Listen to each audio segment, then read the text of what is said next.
Well, KPMG has released its global survey, and India has emerged as the most preferred geography for investments among CEOs polled across the world. Not just that, Indian CEOs are also the most optimistic of the lot. To take us through the findings of the KPMG CEO survey, joining me now is John Veihmeyer, the global chairman at KPMG. Mr. Veihmeyer, appreciate you joining us here on CNBC-TV18. Let me start by asking you what your survey bears out, that India is the top growth geography with 38% of those CEOs that you polled believing so.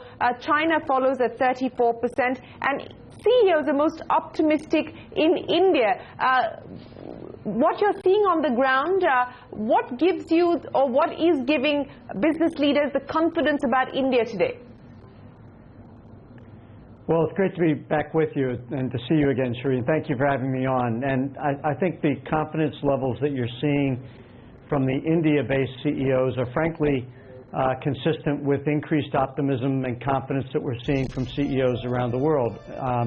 This is an annual survey we do of over 1,300 CEOs in 10 different countries, and the confidence levels in the growth that these CEOs anticipate in their companies, in the global economy, and frankly their local economies have all increased since the survey that we did last year.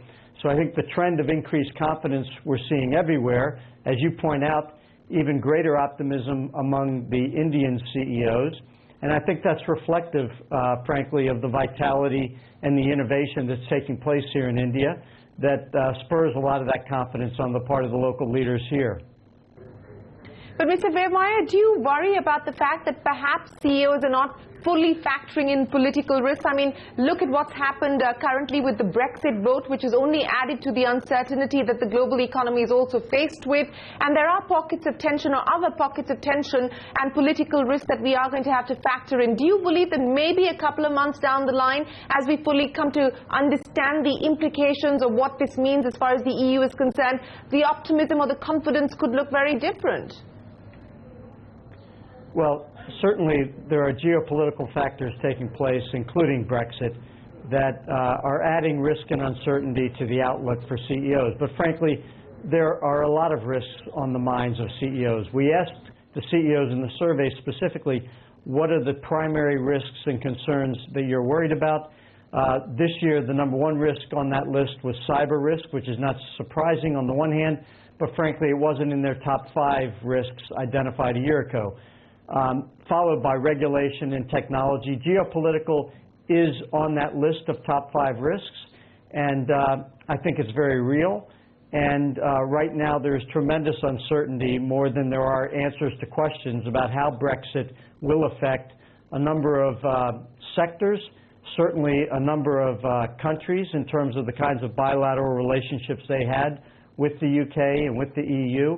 So there are many unanswered questions, and I think over the next several months, and frankly, several years probably, as some of these questions get clearer, I think different industries, different sectors, and different countries doing business in the EU will have a much clearer picture of what it's going to mean for them. So yes, uncertainty is always something that depresses economic growth. I think Brexit introduces new and additional uncertainty. So from that standpoint, it's certainly not a positive as you look at the global economic outlook.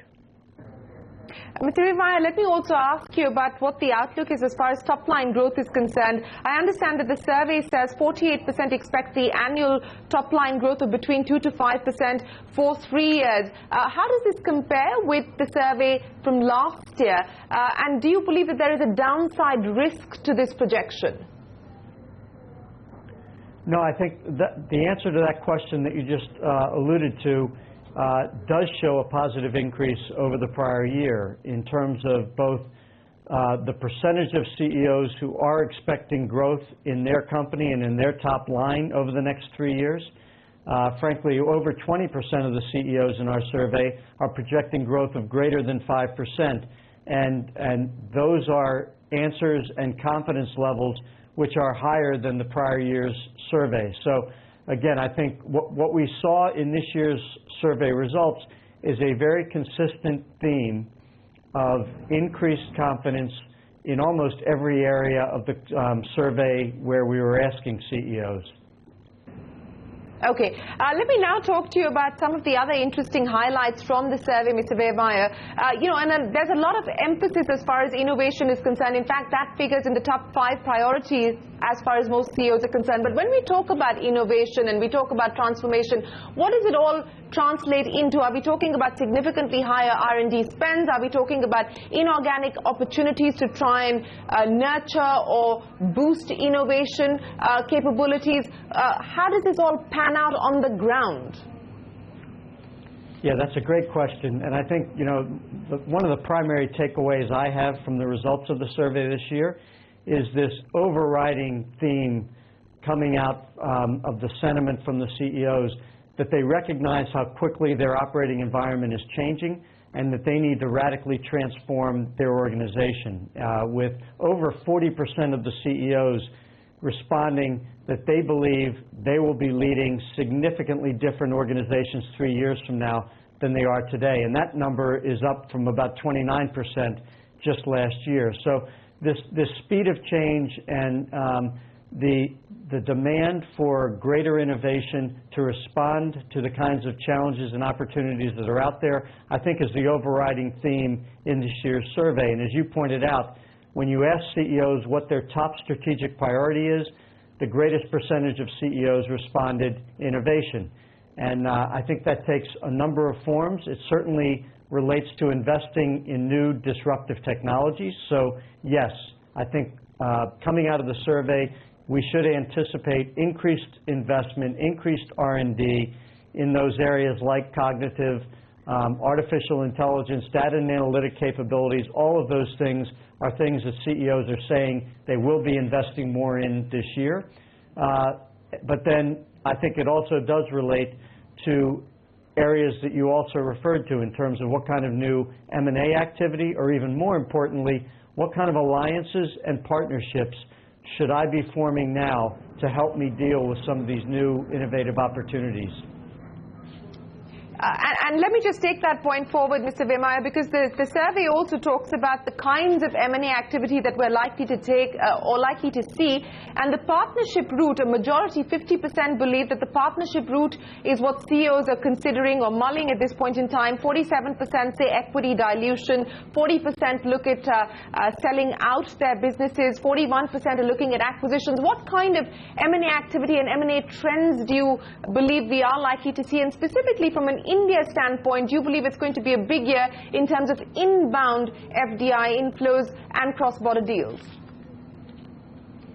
I think the answer to both questions is yes. So we see coming out of the survey an increased appetite for M&A activity, taking a number of forms, as you just alluded to. But again, I think the most dramatic form of M&A activity is identified as partnerships and alliances, which I think is not surprising in the context of a rapidly changing environment, a lot of innovation taking place, and many CEOs, I think, both privately in my conversations with them and certainly consistent with the results of our survey, are indicating that they want to be nimble, they want to be agile, and the best provider in a new technology area today may be very different than 3 years from now. So the preferred approach is to build alliances with those best-in-class providers and maintain the flexibility of potentially working with someone else in that same area several years down the road. So I think that's why you see M&A primarily referred to as partnerships and alliances. Your second point about how attractive a destination India will be, we asked a specific question in this year's survey about what geography do these CEOs believe will be the most attractive for growth and therefore the most attractive for foreign investment into. And India ranked number 1 in those responses. The top 3 were India, China, and the U.S. in that order. So I think what we're seeing is a lot of the confidence in the rest of the world's view of the opportunities that exist in India is borne out in this survey. On the FDI question specifically to do with India, we've just seen the government announce certain measures to further liberalize sectors that had already been opened up. For instance, defense, where now the government has decided to drop the caveat of state-of-the-art technology transfer in order for foreign direct investment to touch the 100% threshold. With the ability to have control in India, do you really believe that the defense sector is going to start to see big-ticket money coming in? Yes, I sit on the board of the U.S.-India Business Council, and there's a lot of discussion in response to those actions taken by the government in India to further open up certain sectors like defense. I think there are many businesses based in the U.S. and other places, frankly, looking seriously at how they will respond, how they'll take advantage of those opportunities. And I think it's very consistent with the overarching view of India being an attractive destination for investment, particularly in these sectors where the India government is showing a receptiveness and a willingness to be more open and to relax some of the restrictions that have been in place previously.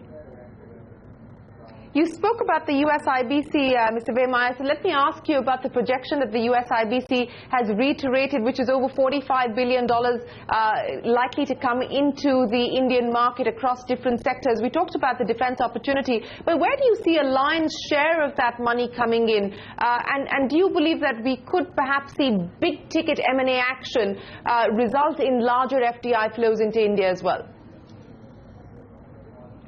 I think that remains to be seen, and frankly, I think you will see it taking many different forms. So I think there are a number of companies that are looking to joint venture and partner with companies here in India. Certainly there are companies looking at what kind of targets for more traditional M&A activity might exist here in India today.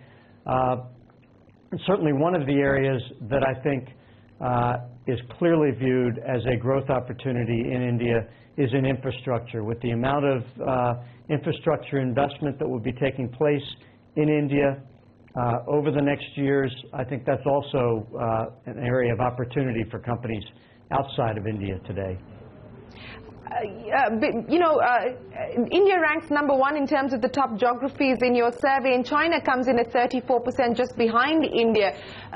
There continues to be confidence despite the fact that China is burdened with this massive debt. So the concerns that we saw a couple of months ago about the possibility of a hard landing, those seem to have been allayed for now?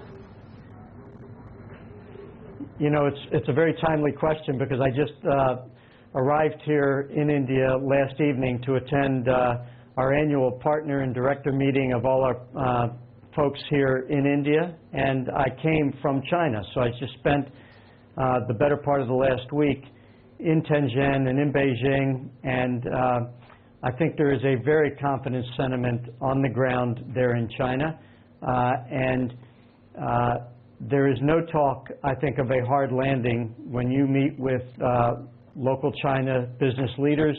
I met with a number of executives of multinational corporations where they are the China or Asia leaders for their multinational corporation.